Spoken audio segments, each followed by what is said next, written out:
Welcome, friends. I'm Bob Graziano, your MC for the evening. I know you were expecting Jarl Moan, but since he couldn't be here, I'm delighted to step in and try and fill his very, very big shoes, and please don't run for the doors. As longtime friends and supporters of International Medical Corps, my wife Wendy and I are thrilled to have you joined us tonight. It's such a joy to come together every year in our hometown of Los Angeles to celebrate International Medical Corps' life-saving humanitarian work. There are so many people around the world, and right here in the room, who make this work possible. Thank you from the bottom of our hearts for supporting this incredible organization. We also want to thank International Medical Corps' Board and Leadership Council for all you've done.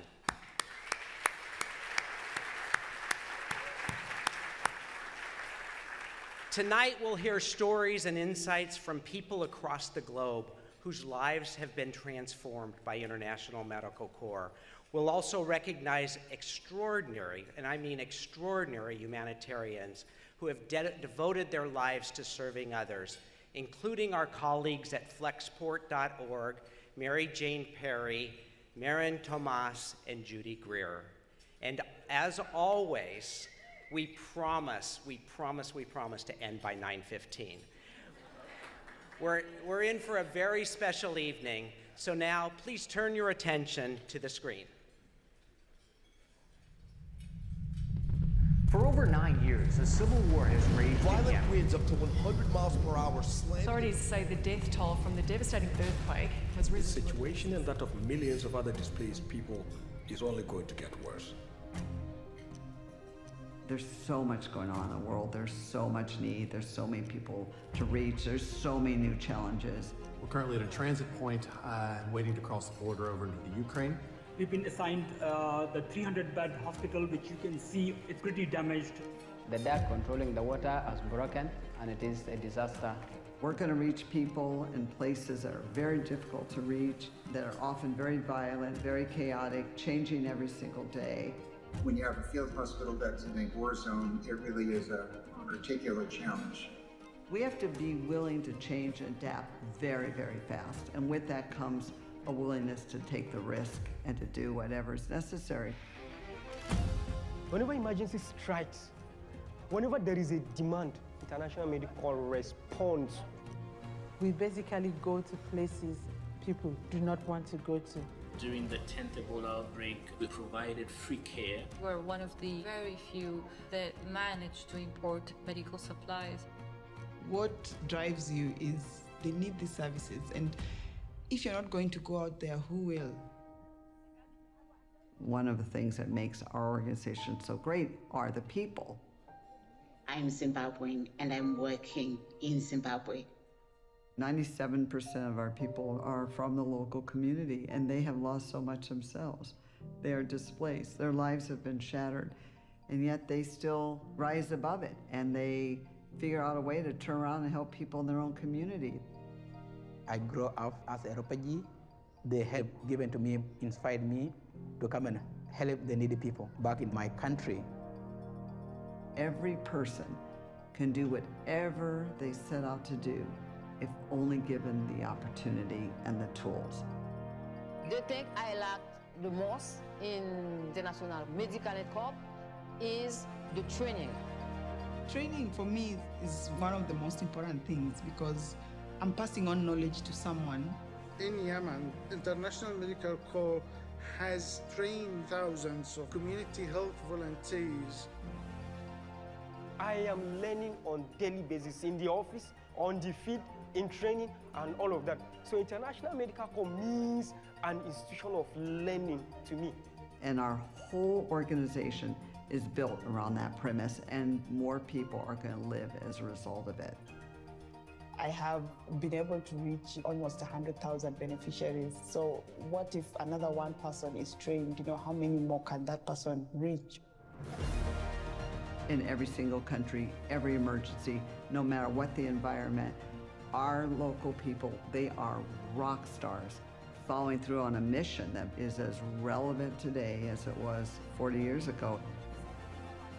And all of us that work with them, We are just proud to be helping them, help people in their own communities.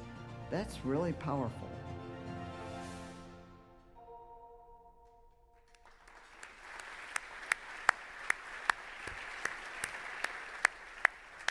International Medical Corps has accomplished so much in its 41 years, reaching communities struck by conflict, disaster, and disease, no matter where they are, no matter the conditions. For most of those years, its president and CEO, Nancy Yossi, has been at the helm. From the early days in places like Afghanistan, Somalia, Bosnia, Rwanda, and Sudan, to more than 4 decades later, Nancy has transformed what started as a very small group of volunteers into one of the world's most preeminent and most effective humanitarian organizations. To this day, her steady leadership, her unwavering determination steers the organization through every challenge that comes its way. A dear friend to me, a dear friend to many of us in the room, please welcome Nancy Yossi.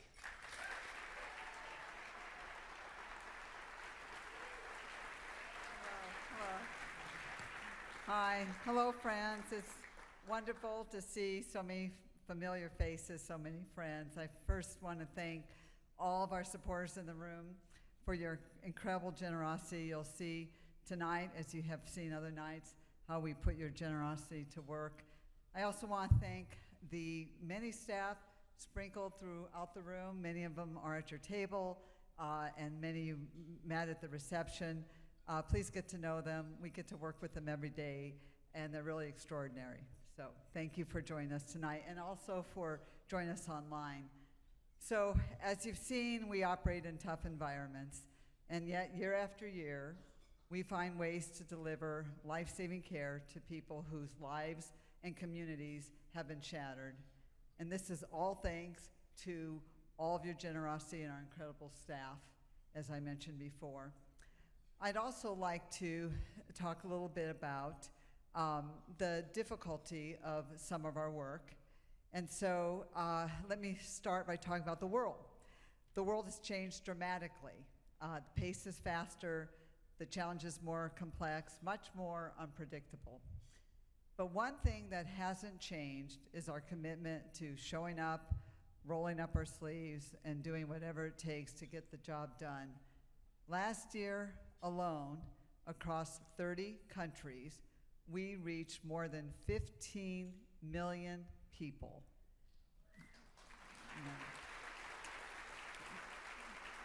That number is a testament to what happens when all of us work together and overcome the many obstacles really thrown in our path. So we'll talk about a few places like that. In war zones like Ukraine, our teams have delivered medicines and supplies and equipment to 585 medical facilities, including the rehabilitation of 92 of them, and we provided, in Ukraine alone, in just 3 short years, 4.5 million consultations. In Gaza,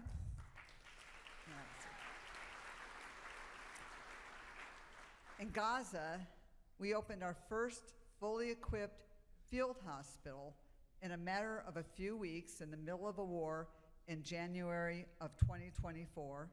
We then followed up by opening a second hospital, and then this Sunday, we're going to open our third.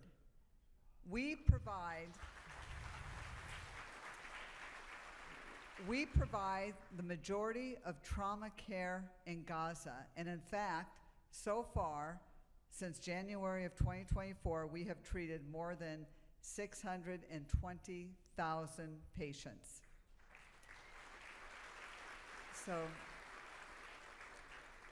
So the wars in Ukraine and Gaza, they're in the news every day. But we are just as committed to saving lives in conflicts that you don't hear much about. So let's talk for a minute about Sudan. The civil war there has led to more than 30 million people in need of humanitarian assistance. Our teams in Darfur are providing health and nutritional services to tens of thousands of and most of them are women and children. As you know, we help here in the U.S. too. From Hurricane Helene in North Carolina to the fires in Los Angeles or the flooding in Texas, since the COVID-19 outbreak in 2019, we have supported 300 hospitals and clinics, and we've responded to 16 disasters right here in our own country.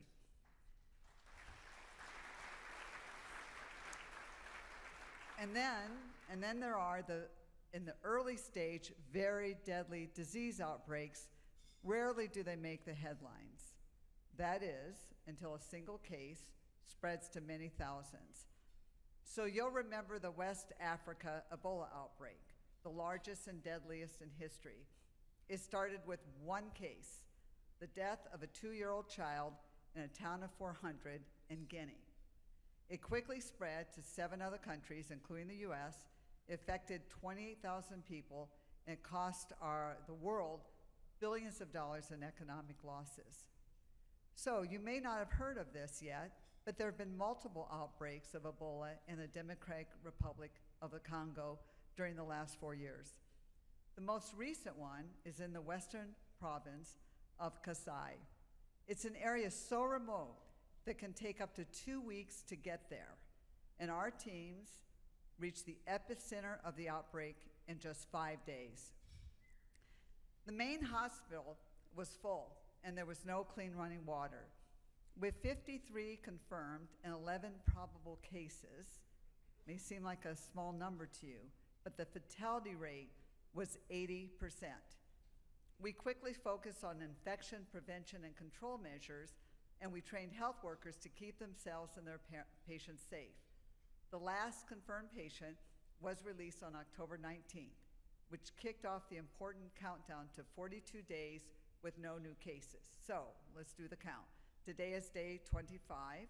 Let's stay hopeful that the Monday after Thanksgiving, we can officially declare the most recent outbreak of Ebola over before it becomes a worldwide global crisis.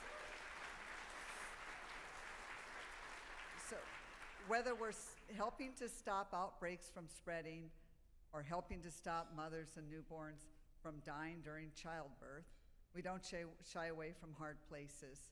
Let's take a look at an example of our commitment on the ground.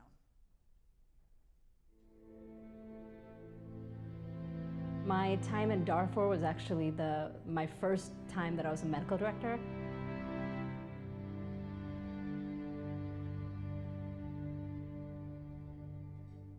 We had a very large program.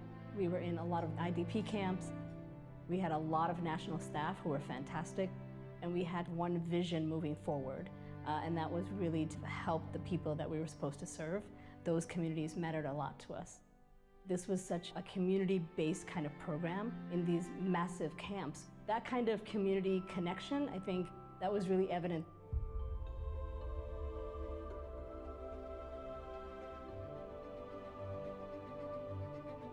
A lot of our communities are faced with repeated shocks. Kids grow up in an environment where war is kind of normalized. It's kind of hard to put into words because now I'm thinking about what's happening there now, and that is not great.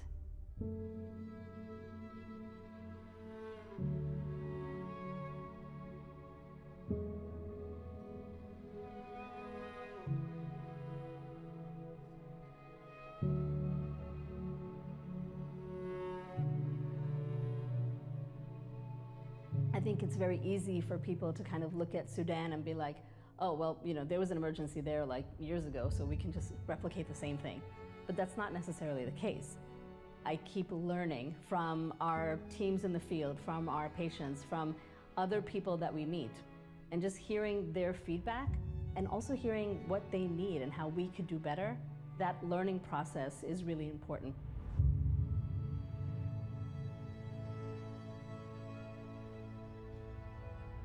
أنا دكتورة منال محمد الأمين، طبيب في العيادة الجوالة IMC كركوج. في البداية أول شيء ما في شك إنه IMC كان عندها دور كبير، يعني جات في زمن الناس محتاجة لها فعلا. بعد ذاك بنجي عشان نقابل كم هاي من كون العيان يجي يقابل الدكتور مجاني، يعمل فحص مجاني، فبجد دي كان جات في وقت يعني الناس في ظرف ما عندهم حتى يعني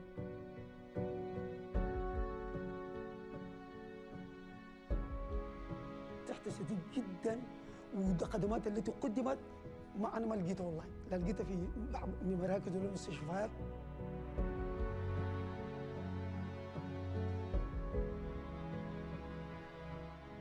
Really the key point of almost everything that we do is helping them to become self-reliant, to build their own resilience.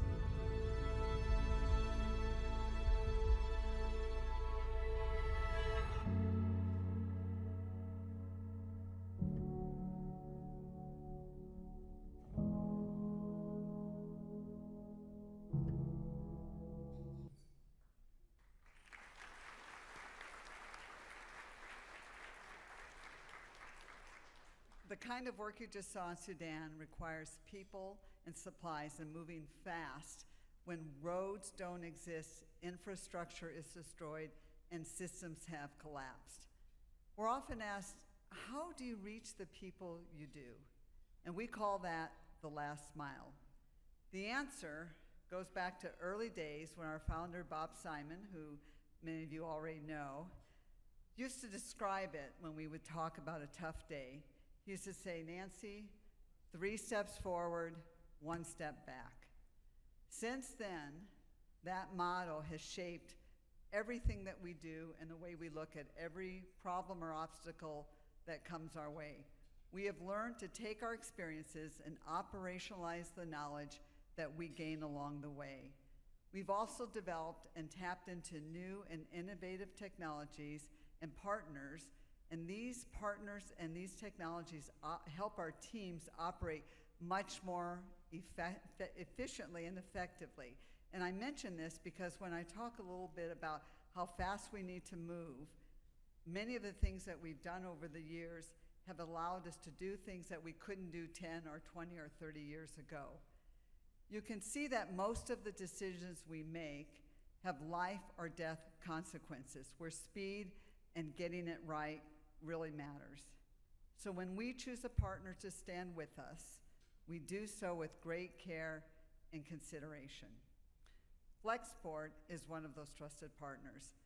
They're brilliant at logistics, and they also bring heart, purpose, and a deep commitment to the greater good. Their ability to deliver cargo quickly and reliably, even in the most difficult environments, really helps us save more lives more quickly. Tonight, it is our honor to recognize Flexport.org, the recipient of our Global Citizen Award, for their exceptional humanitarian work behind the scenes and for being a partner that we can count on when it matters most. We'll take a look at the video. We don't just have doctors, nurses, and midwives. We have an army of people that are behind every emergency response that happens. How are we getting supplies from point A to point B? When you deploy, you'll have large-scale procurements that you'll need to get done. We're International Medical Corps. We can't really show up without medicines. The process of physically moving medical supplies to countries in crisis is a Herculean effort, but it's an essential step to ensuring that lives can be saved. To do this quickly and effectively, we need committed partners that we can rely on, partners like Flexport.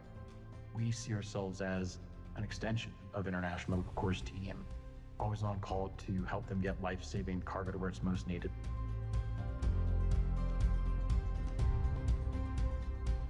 On the front lines, you're dealing with a lot of, trauma victims, whereas the rest of the country was suffering from problems associated with the destruction of buildings and hospitals and schools. Our relationships allowed us to bring in tons and tons of medical supplies and equipment into these areas. Flexport's support has allowed International Medical Corps to deliver 1.3 million items of essential supplies to Ukraine, reaching more than 11 million people. What we're seeing recently in the last year or two are complex disaster responses, where the logistics is extremely complicated in terms of getting people in, getting supplies in.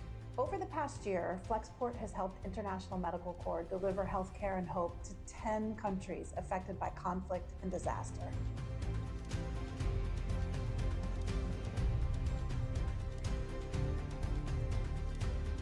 Being able to couple Flexport's technology and humanitarian logistics expertise with International Medical Corps' world-class medical response is a multiplier effect. Our partnership with Flexport is invaluable. When we work together, we can reach people faster and save more lives every single day.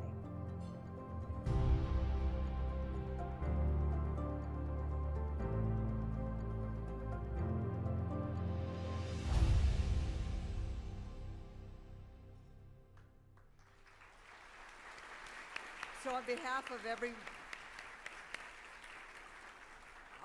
of all of us at International Medical Corps, I'd like to thank Flexport.org for its extraordinary commitment to harnessing the power of logistics and delivering health and hope to communities in crises. We are very proud of everything we have accomplished together so far, and we look forward to working together for many years to come. So please join me in welcoming the CEO of Flexport, Ryan Peterson.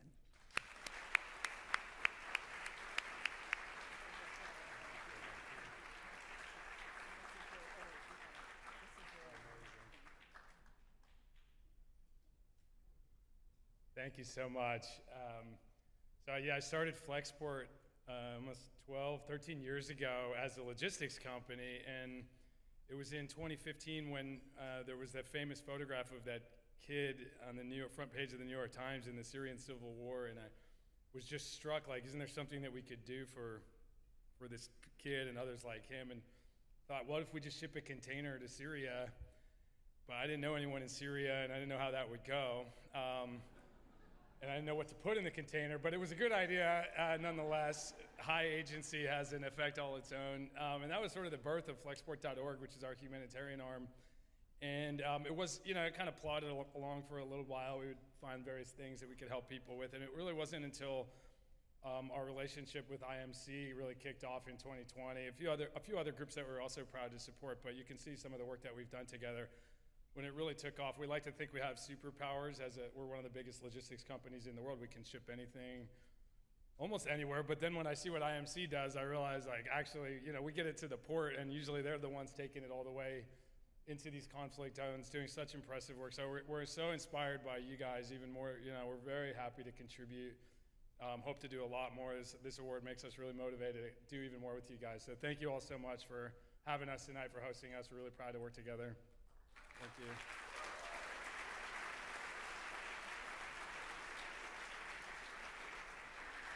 Thanks so much, Ryan.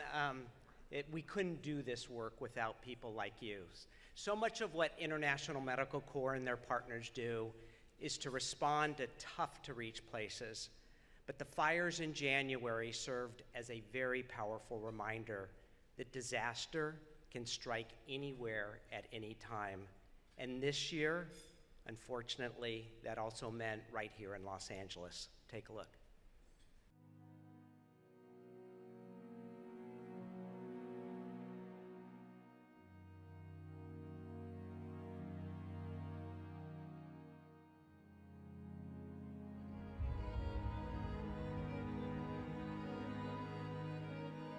The amount of suffering, the amount of pain, seeing how people are moving through this loss is, it's surreal, it's unbelievable. It's almost like we're watching a movie starring each other. There are tanks with National Guard everywhere, but there's not a lot of people. So it's kind of an eerie quietness and all ash. Your pictures are gone, your documents are gone, your passport is gone, your birth certificate, the little things that you don't even think about daily are suddenly gone. Knowing how many people were displaced here and the impact that it had here was always like, how can I help?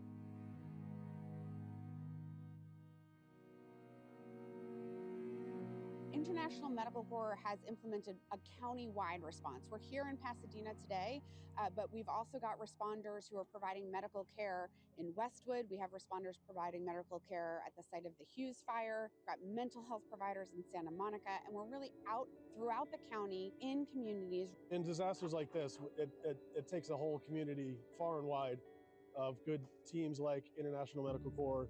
A lot of residents here had and still have breathing problems and stuffy running noses, coughs. And some of these people have no family, no friends close by that can help them. We can't just close the door and turn the lights out. Our presence makes a difference. We can give people the opportunity to know that the world sees them and recognizes that they're there, and in that way we can give them some hope. Everybody is sad, they're in grief.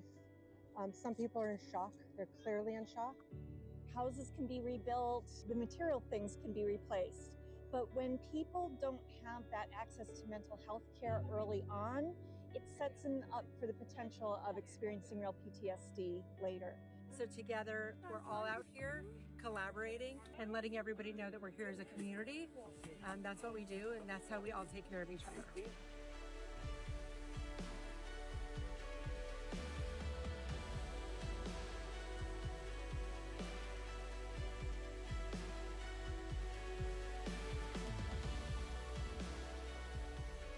The media has left, but what's left is, I think, as important as it is in the very beginning. International Medical Corps remains on the ground, helping our community clinic partners continue to meet the needs of families and communities affected by the wildfires. This includes providing ongoing support for healthcare staff, putting surge medical and mental health teams on the ground, and training and capacity strengthening for our community clinic partners.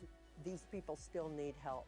They still need help. They'll need help for a long time. I think it's hard for many Americans to say, I need help. We don't do that as a culture.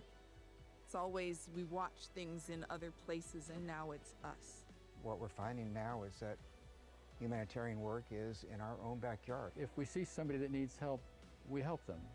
Can we stand with those who have never had? And can we stand with those who have had a lot? All hearts are equalized now.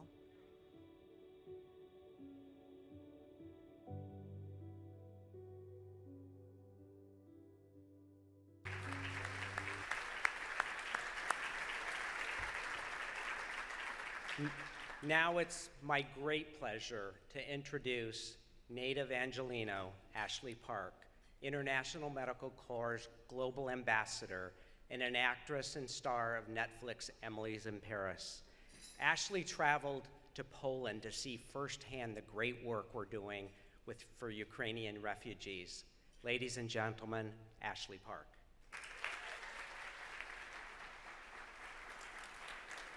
Hi everyone, good evening. I'm so happy to be here tonight, and I'm so grateful to all of you in this room, and I'm actually learning so much about an organization I already love tonight. And during my field visit a few years ago, I got to witness IMC's life-saving operations to aid Ukrainian refugees whose lives will never be the same. And I got to see firsthand the courageous work that this humanitarian organization has been doing to deliver life-saving relief on the front lines of conflict and disaster. Then, earlier this year, during the LA fires, all of us saw the efforts of the International Medical Corps right here at home. So many in this room were directly affected by the fires, and our greater community suffered immensely. But IMC was right here on the front lines, mobilizing in a flash and working tirelessly to make a difference. And much of this work was done by our medical volunteers who quickly traveled from across the US to come support our efforts here in LA. And tonight I am so deeply humbled and excited to present one of these heroic volunteers as we honor her with the Henry Hood Award. This was created to commemorate one of International Medical Corps' founding board members and longtime volunteers, Dr. Henry Hood, who helped pioneer our training model in the early 1980s in Afghanistan. And like Dr. Hood, tonight's honoree, Mary Jane Perry, who has the cutest daughter ever, has devoted much of her life to serving those in need. She has become one of our most prolific and enthusiastic American medical volunteers, and Mary Jane is a Sacramento-based nurse who has deployed with IMC 4 times so far to Hurricane Michael in Florida, Hurricane Dorian in the Bahamas, Hurricane Helene in North Carolina, and Los Angeles this year. Growing up in English class when they asked, oh, what is your one wish? I was that one person that would say, world peace. But like sincerely meaning, I want world peace. Doing this type of service work, for me, I get to be a part of manifesting that wish. I've been a nurse for about 17 years now. I started doing humanitarian work in 2018. Towards the end of this year, I'll be going on my 11th humanitarian medical mission. There was a call for Hurricane Michael in 2018. That was how I was first introduced to International Medical Corps. We were serving patients at a local shelter who were waiting for a placement because they had lost their homes. When you're serving on these deployments, you will see the same themes over and over again. Serving the communities in the Bahamas for Hurricane Dorian, it's like serving the people who lost their homes in California. And for us, an important thing is being present for those people and being a listening ear to their stories, to their struggles, their stressors. Really what you're doing in a quieter way is being there for people, being there for others. That's how you serve others. I feel like it's something that I can at least contribute in my small way for that world peace.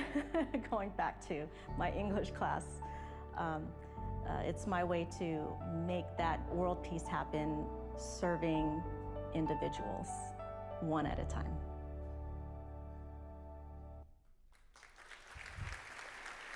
I mean, come on.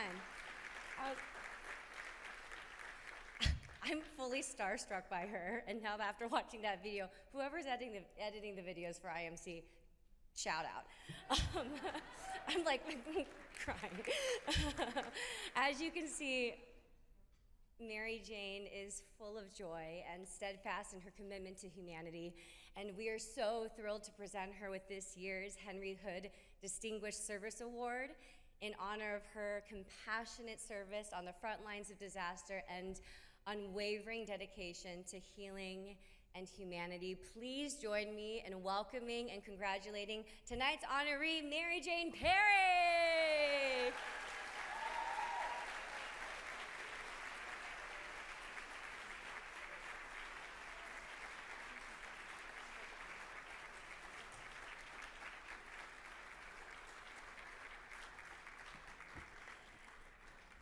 I need a box because I'm only 4'11", so. And I didn't tell IMC this, but I was barely going to make it here from a Bolivia medical mission. But I'm here, so everything's gonna be good.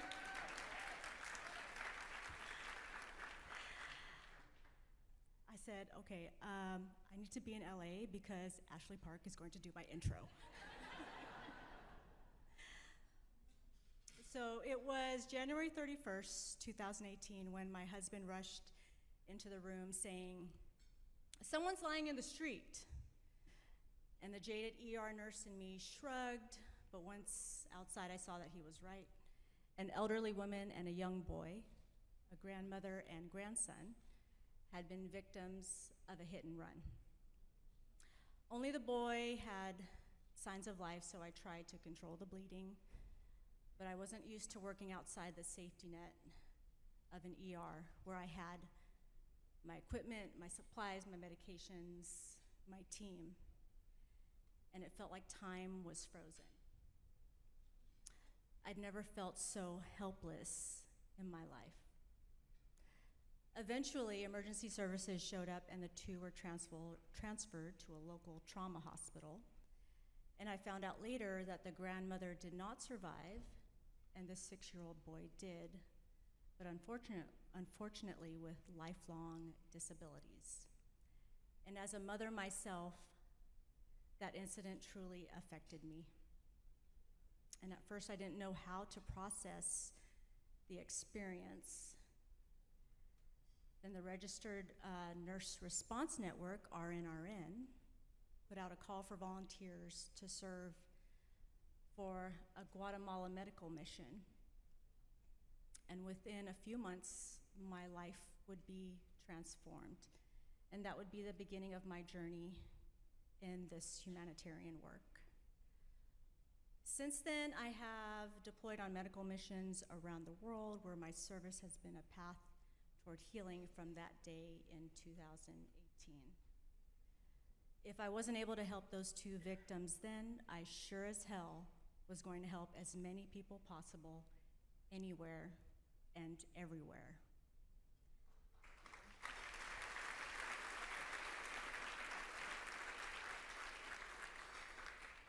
In this work, I've learned that we are all human and we all experience the same emotions and needs.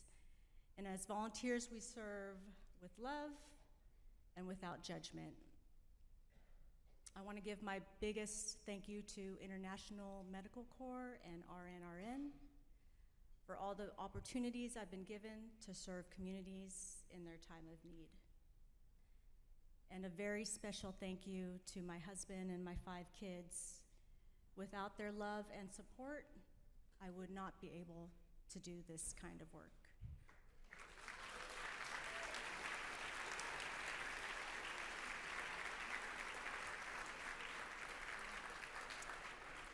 My husband always gets asked by people, what do you think of your wife volunteering in other countries and states? And he always replies, you have to know who you're married to. You have to know who you're married to. So thank you, Jimmy.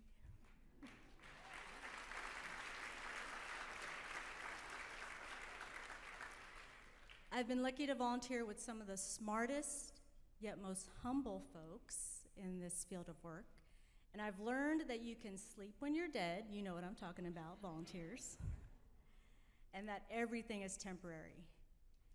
And flexibility and the expectation that plans will change, not might, will change, are the keys to success. I've learned to not sweat the small stuff because there are people who have lost their homes, and even worse, their loved ones. When I was serving in the Bahamas for Hurricane Dorian, I met a mother at one of the clinics who had lost her 2-year-old son prior to the hurricane. And then when the hurricane came, it unearthed her son's casket as well as his body. And so she not only lost her son once, but twice, and I could really feel the pain in her heart. And that's a story that I will never forget. Humanitarian work can be challenging, but is always rewarding. Making a connection and offering some hope to those who need it is what keeps me coming back again and again. Just as I tell my yoga students, 90% of the work is showing up on your mat, and the remaining 10% we will do together. So it is with showing up for an International Medical Corps deployment. You just have to arrive, and the rest of the work we will do together.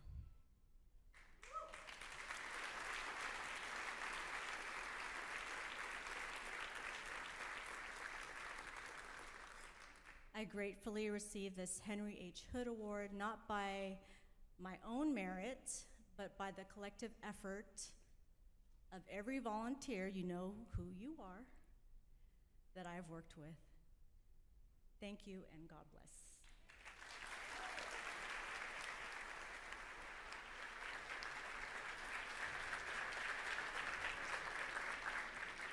Thank you, Mary Jane. My wife actually insisted that I should use that box as well, but I was too proud to. Since our founding in 1984, International Medical Corps has maintained its focus on training aimed at helping local workers better serve their own communities. Training is the primary reason why we have remained uniquely effective. The brilliant pioneer behind this innovative model is International Medical Corps' founder, Dr. Bob Simon. As a young emergency room physician at UCLA in the early 1980s, Bob was so struck by the plight of civilians caught in the crossfire of the Soviet invasion of Afghanistan that he became the first American doctor to work inside Afghanistan during the war. He then recruited other US-based medical volunteers to join him. But Bob soon saw the limits of relying on bringing in outside doctors to sustain care in underserved communities, thousands of miles away. Therefore, he quickly shifted his focus training Afghan medics, giving them the chance to serve people in their own communities. To this day, we tap into the local talent, teaching and training local health workers who become frontline medical providers in their own communities.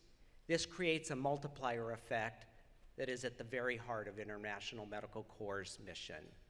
Please give a warm welcome to the visionary behind everything you're seeing tonight, our founder and chairman, Dr. Bob Simon.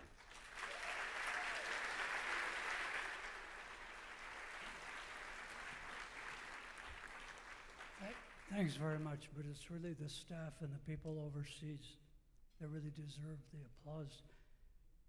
Every day I'm astounded by the quality of the people that we have. It's really amazing. And what you see on these videos represents their work, from the person who answers the phone when you call, to Nancy, to the people in the field, the logisticians, the doctors, and everything. They work together as one unit. So it's really amazing. Anyways, yeah.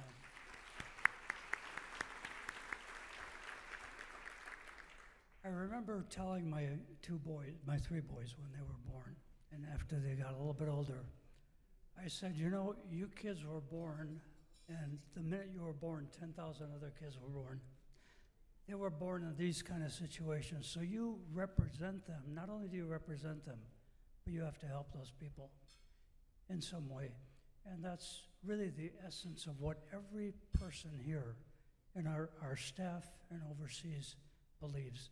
This staff is incredible. If you call them on Christmas Eve that there's a crisis, they come in and they tell their families, we'll have to celebrate Christmas another day. That's the quality of them. And actually our board is just as incredible. Okay. They're not moving the teleprompter, so I don't know where I go next. Can you move it to the next thing? Keep going. Keep going. Okay, now you can stop. Okay, I never followed the teleprompter, and Rebecca's, I'm sure, very upset with that. Anyways, all of us in IMC believe that we have to leave something behind. And so that only comes with teaching and with training. We never want to be an office with red dots on a world map. We want to have eraser marks where we've trained people, we've left, and we left them to take care of everything. That ensures that our work we do outlasts us, and that skills and knowledge will continue to be transferred for the years to come. Every year it is an honor to present the Founders Award, but this year is special. It recognizes an exemplary team member that unless you've worked with them, you don't realize what he is. You know, some people, when they come into a room and they work, everybody around them gets excited and wants to work even harder than they do now. That's the person I'm honoring, that we are honoring tonight as a board. We're recognizing someone whose profound impact on our work and the communities around the world, who is IMC's Senior Advisor on Logistics and Supply Chain Management, Marin Thomas. I first met Marin in 1993. We first met Marin in 1993 during the Bosnian War. We set up our humanitarian operations in Croatia, but also in Bosnia. Marin showed up in a tiny car. It was a Fiat Uno. And what he said is, "I want to be one of your drivers." After a short time, we realized this is not a driver. We recognize his immense and diverse skills at helping people and really teaching people how to do logistics and support all of the operations. He rapidly was promoted from driver to logistics officer. Then he became the deputy country director for the Bosnian mission. He has worked as the director in several countries, among them Macedonia, he's been a director, Albania, Kosovo, Indonesia, Iraq, Liberia, Sierra Leone, Chad. This man, who started as a driver, is the director in so many countries and has influenced so many people and made them better. He's intimately involved in the emergency responses and serves an essential position in the global health teams. He has been a friend of mine and a friend of many and a mentor to countless people that he has trained. Biggest thing that he's done is train other people to be like him. So I want to show you what people think of Marin. So when I started at IMC, my first week actually, Hurricane Dorian came and we were called to deploy. Don't know IMC systems that well, and someone just jumped in and kept giving me so much advice and just non-stop guidance and mentorship. And I was just thinking, who is this guy? I met Marin Thomas in 2014 when I joined International Medical Corps South Sudan mission. We had a very huge challenge in the mission.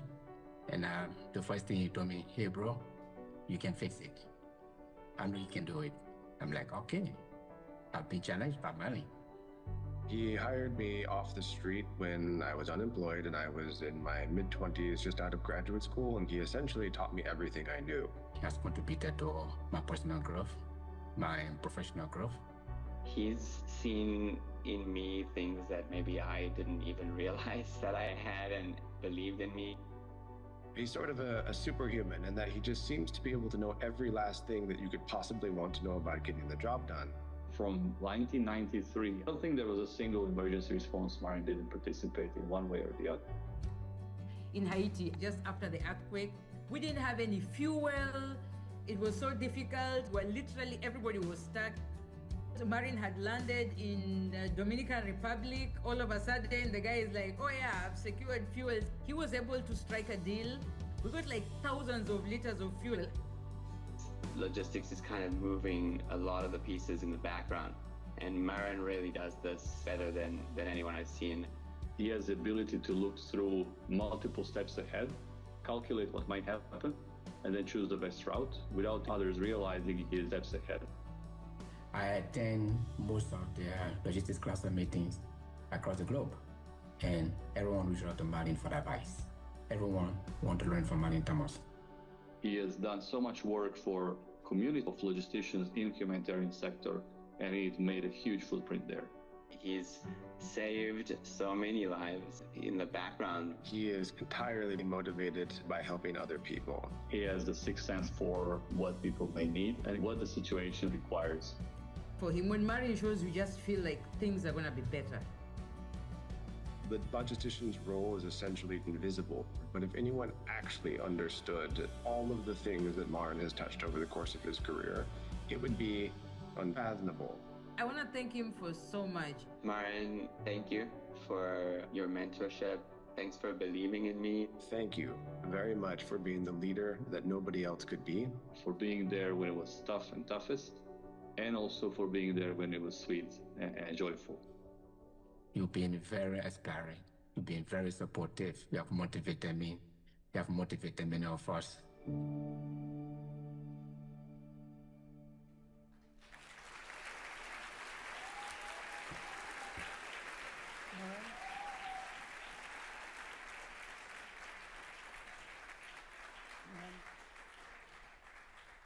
It's an honor, absolute honor to be here. Thank you, Dr. Simon. Coming from a gentleman that started all of this, that made this monster, it means so much to me. Thank you.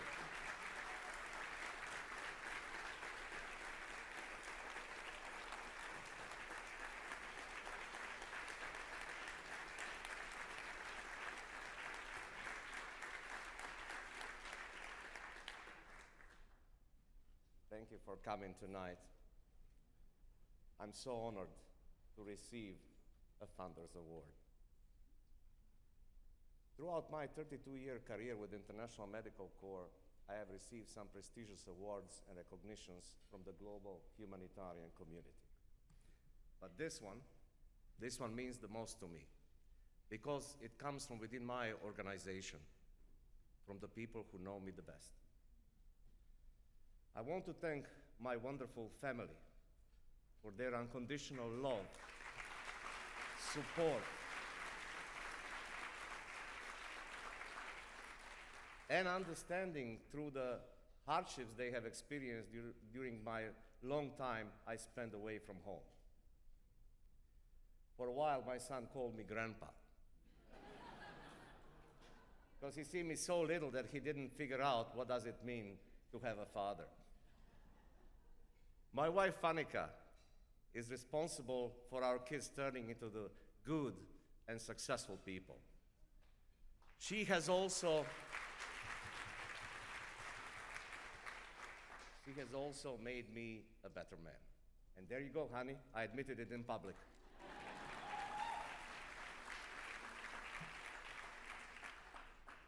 My daughter, Ivna, a medical doctor, and my son, Ante, are both humanitarian souls. They volunteered internationally with humanitarian organizations. I love you all.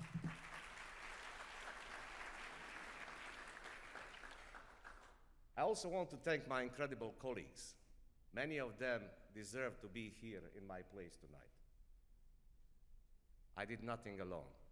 It was all a teamwork. I see this Founders Award as a recognition for our logistics and supply chain team contribution to International Medical Corps successes. Looking back, I never imagined I would be an aid worker. I was looking for a job during the wartime in Croatia, neighboring Bosnia and Herzegovina in 1993, and came across International Medical Corps assessment team. Those were really hard times, with war happening so close to my home. Jobs were scarce. Average income for the family dropped to barely $100 a month. And that particular day, I learned that my student job with the port authorities would stop for 30 days, and I need to find something else to do, and very fast, to be able to cover a gap for 1 month so I could return to work. What started as a short-term job of necessity became my life's calling. Over the years that followed, this job got under my skin.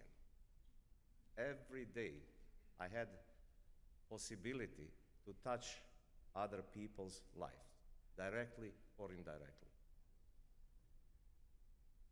One young mother and a child I met in Burundi had a very deep impact on me.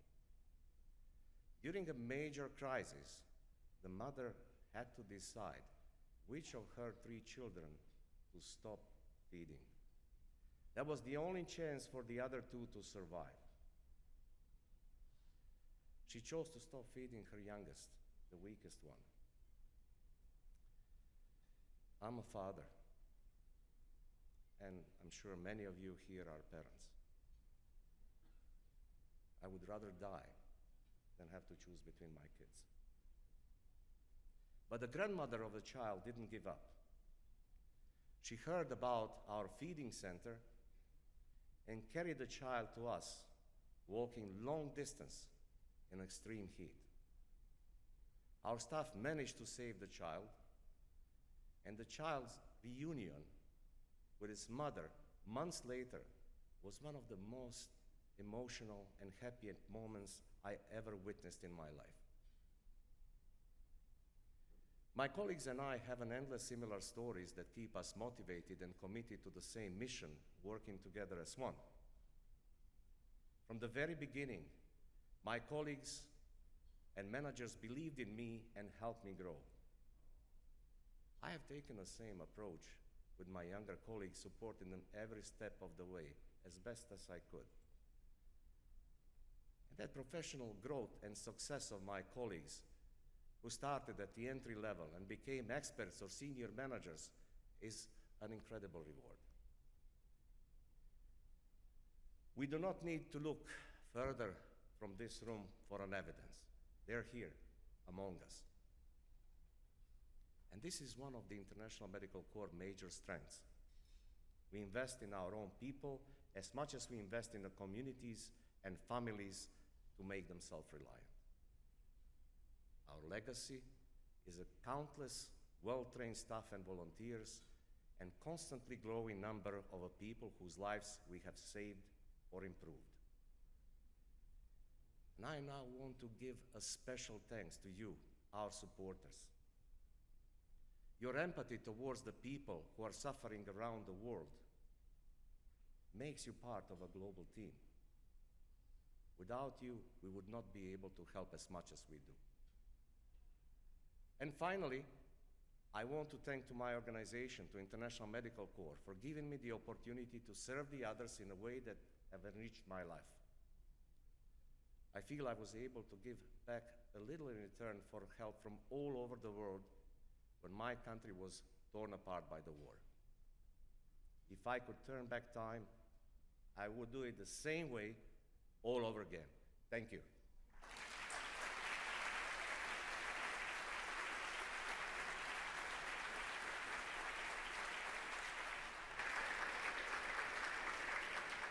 It's now my distinct honor and pleasure to introduce to all of you actress, philanthropist, and entrepreneur, Jennifer Gardner.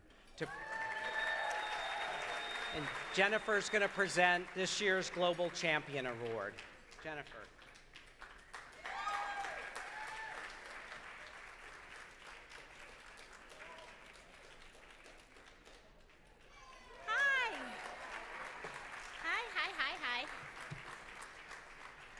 Hello, I'm so happy to be here tonight. I'm so grateful to be here and to lift up and learn about the life-saving work International Medical Corps does around the world, and to meet so many amazing doctors. I love doctors, I love nurses. And to chat about tonight's honoree, my forever frenemy, Judy Greer. Yes! All right. Judy and I became friends very early in rehearsals for 13 Going on 30. There was a kinship. She's from Michigan, I'm from West Virginia. We had both been nerds growing up. I played the saxophone in the marching band, and Judy's babysitters had a rule: they were not allowed to let her read alone in her room. Not allowed. We'll have none of this reading in this house. And we had both danced. We watched poor Mark Ruffalo struggle through learning the Thriller dance. Poor guy, it's a shame about his career. But anyway, running around New York City that summer, you could not have convinced us that 20 plus years later, we would regularly blow people's minds just by being together out in the world. Jenna Rink and Tom Tom, the Golden Girl years, 13 going on menopause. I had a lot of those. 13 going on estradiol, 13 going on I hate my neck, 13 going on turtlenecks only, 13 going on retinols for sissies. Anyway, Judy's on location. As you can imagine, Judy's away on location a lot. We miss her when she's gone, but she sends fun postcards and little presents like a gardening implement or something from her knitting bag. And I know, JG, I'll sex it up. Don't worry. I can hear her laughing. Okay, I've got an audience of one back there. Why is JG gone so much? Well, as her longtime manager, David Gardner, will tell you, Judy, yeah, baby, often decides to say yes to a movie based on how she would feel seeing it come out without her. It turns out, not good. She would not feel good about this. FOMO has seen fit to bless us with over 170 Judy Greer projects.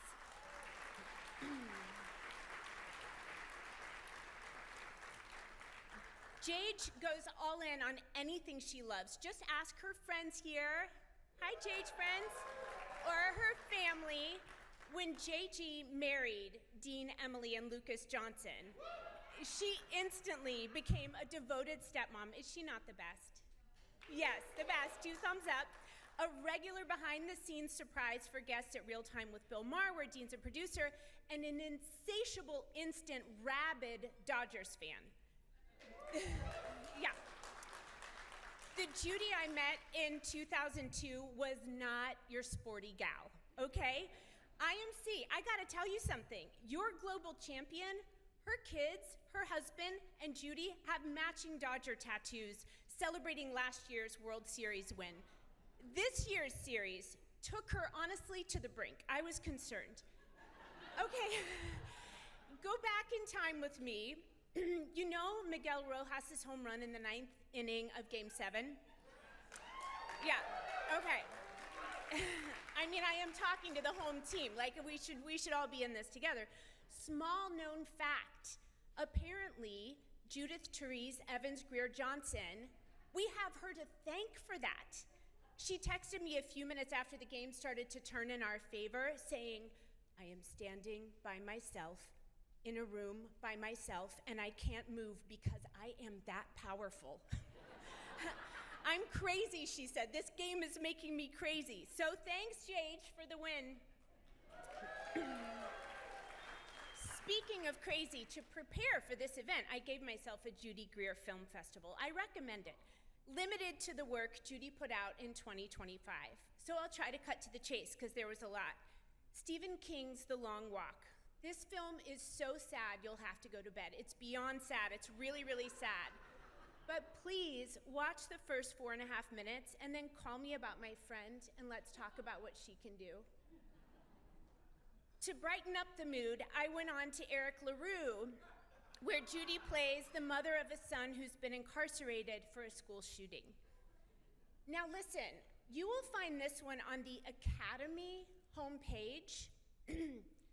And so if you or anyone you may know has access for any reason to that Academy homepage, I would ask you to please watch that and allow yourself to be devastated by my friend.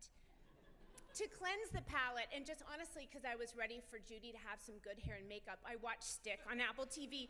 And then finally, Dead of Winter, where this woman is so completely batshit bananas off her rocker, she is trying, oh no, I'm out of order, with all of her might to kill international treasure of stage and screen Emma Thompson with a hunting rifle. She's truly unhinged. What a year. Jade, you're amazing. And now you're International Medical Corps' Global Champion of 2025. Who could have seen it coming?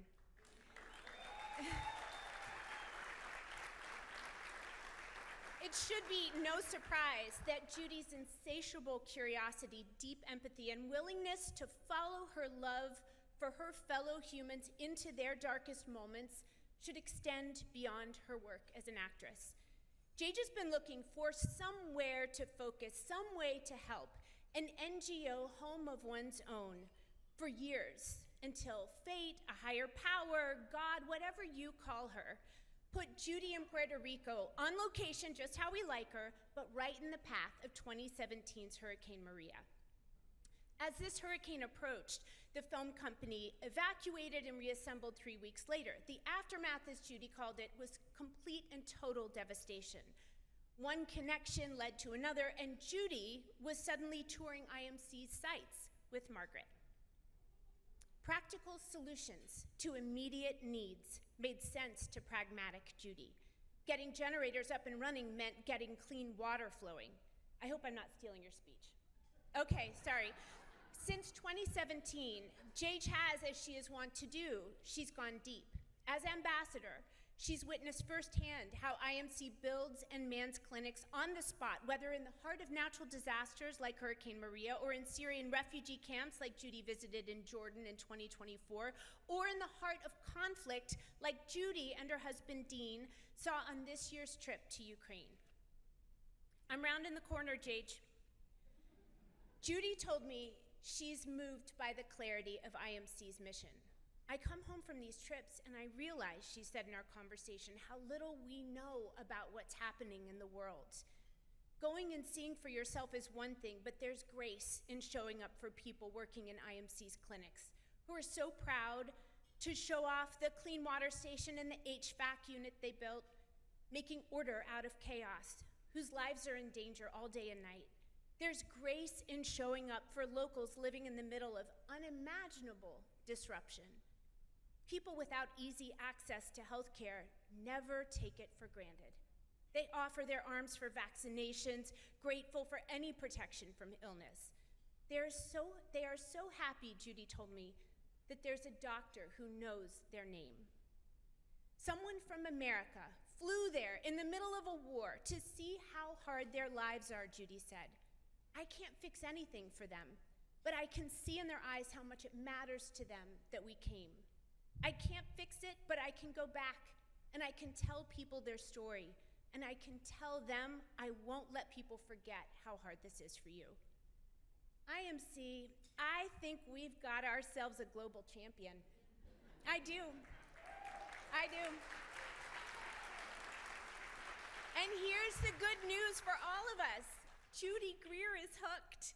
Working with IMC, she told me, makes me realize how much I love my job and how much more my job can mean to the world if I work really hard at it. Come on.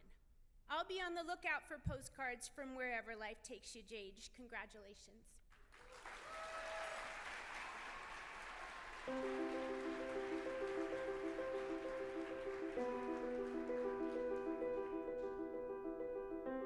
I had the honor of seeing International Medical Corps work firsthand after the devastating hurricane in Puerto Rico. I saw their courage and perseverance firsthand when I went to Jordan, where they're providing life-saving health and mental health services to Syrian refugees. Monday morning here in Poland, And we are headed to Ukraine. we met this 84-year-old woman named Uva. She's lived in this village her whole entire life. She grew up being a farmer, and when the war started, all the farming ended. It was unsafe because of landmines and drone attacks. I asked her what advice she would have for younger people, and she said to fall in love and then spread that love and to stop fighting. And then she cried, and then I cried, and then I think everybody cried. I think we were all crying, and it was a really incredible day. International Medical Corps' courageous frontline workers are helping people in crisis all over the world, including the U.S. International Medical Corps' first responders are on the ground here in LA, delivering vital supplies like masks, hygiene and wound kits, and offering health services to people in need. No matter where, International Medical Corps is there.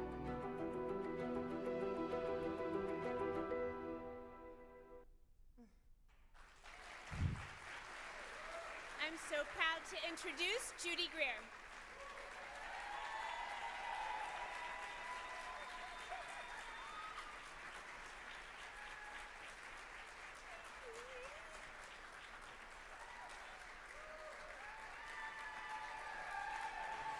Oh my gosh. Oh,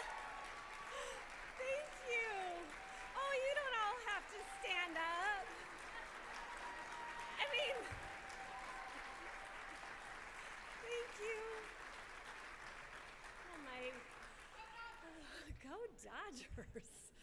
I did not have the Dodgers in my speech, but now I feel really comfortable talking about what an amazing night that was. Anyway, thank you so much to my Jage for being here tonight and giving me this award. It is actually really perfect to have you here giving me this award, because you're actually a big reason why I'm even here in the first place, because I saw all of her incredible work with Save the Children and I was inspired. Yeah. I was really inspired to get off my ass and do more with my time than take BuzzFeed quizzes about, which Taylor Swift album describes me best. It's Fearless. And also, Jen, you're like way busier than I am. So I did think if she can do it, if she has the time, then so do I. So thank you. Thank you. I would share this with you, but my name is all over it, and I'm totally keeping it. But seriously, I can't honestly believe I'm getting honored for something that I really love to do. It's like getting a trophy for eating cupcakes and petting dogs, which I love doing too. But this is supposed to be an acceptance speech of some sort, but really it's a thank you. It's a thank you to my family, my incredible husband, and my awesome kids, and Alex, who's here too. My friends who are here to support me, and I really appreciate all of you, and I love you so much. And I'm excited really to show off. I know a lot of you are here because I met you last year, and I get to show all of these new people what we're doing. So thank you guys so much for coming. But also really I want to thank IMC, because in this wild, wild world that we live in, it is so frustrating because you want to help, but you don't always know how. And sometimes it just seems so big and so complicated, and you just think, like, screw it. Like, let Jennifer Garner do it. She can save the world. But I was lucky. I was lucky enough to meet Margaret Traub of IMC.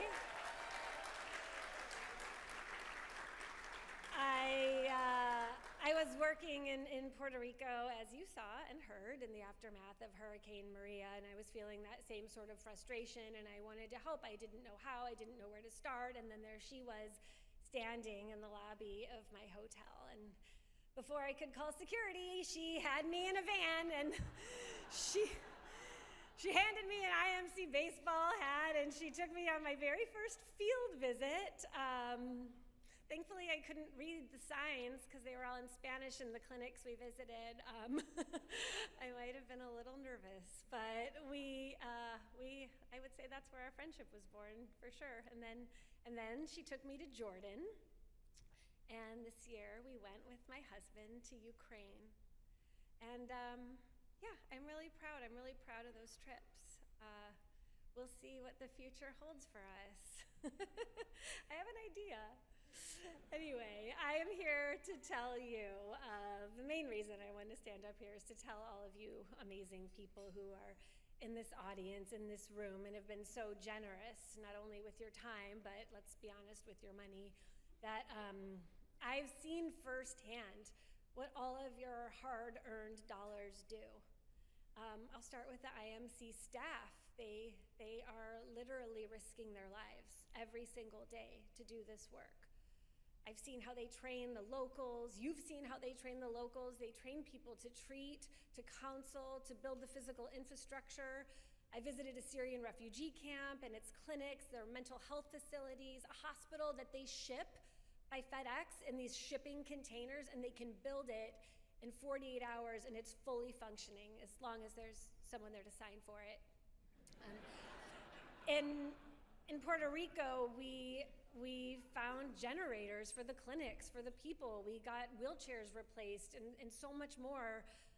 Everyone lost everything in that storm. In Ukraine, I met, as you saw, this magical woman in that little house, and IMC helped build that house. They turned it into a clinic in order to give medications and vaccines to all the people in the countries because all the roads were bombed and there was no buses and they couldn't get to doctors and they couldn't get into the big cities. I saw just countless hospitals being rebuilt after they were all destroyed in this ongoing war. And I can go on for hours, and at events with an open bar I usually do, but I really wanted you all to see in each of these situations how directly all of these people's lives were made better by the work of International Medical Corps.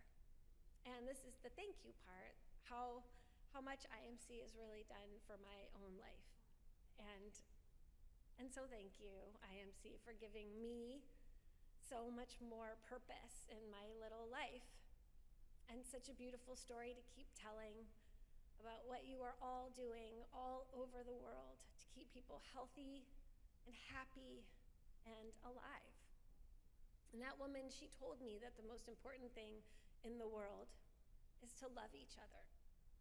And I know that that is the real reason that we are all in this room tonight, right now, together, because we still have love in our hearts, and we still have faith in humanity. And most of all, we do believe that we can help. So thank you all so much. Thank you for this award, International Medical Corps, and I am not done with you guys. I hope you're not done with me. Thank you.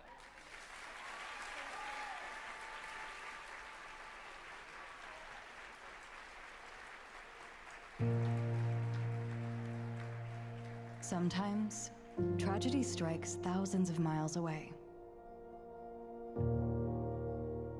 Sometimes, disaster hits right in our own backyard. Across this vast, precarious planet, we all know what it's like to lose what we love, to think we're alone, to face the darkness. But then, a stranger shows up to help. A neighbor lends a hand. The lights go back on, and we discover we've never, ever been alone.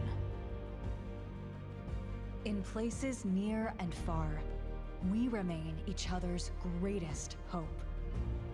Serving one another, healing together, working in tandem, leaving no one behind. For this is our home. This is our family. This is why we came here. And our only way forward is together.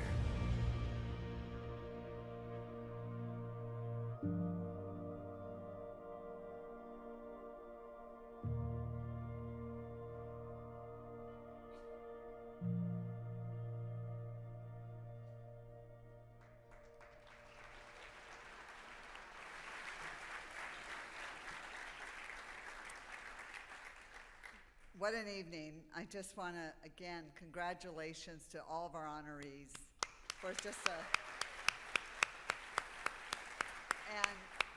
and Wendy and Bob, thank you. I can't see you, but I know you're out there. There you are. Thank you so much for being our MCs and for being fun. They don't understand how fun they are, so it was fun. So thank you for that. I'd also like to thank, as always, the Barth family. So for everything you do. And again, really thank all of you for being here. And even though they don't want to be thanked, thank all the people who pulled this evening together, and especially the Rebecca and Catherine team. As you can imagine, as many of you know, there's always a lot of moving parts when it comes to pulling an evening like this together, and that's when there's not atmospheric rain on its way. Thanks again for doing what you do every single year. As Bob mentioned, we've tried very hard to stay on time, and we did, and we cheated a little bit by serving dessert and coffee afterwards. So we are on time, but I really encourage you to stay, enjoy yourselves. We've got some great dessert and coffee coming, and we hope that you enjoyed the evening, that you're proud of your support, and we will see you next year, we hope. So thanks again and good night.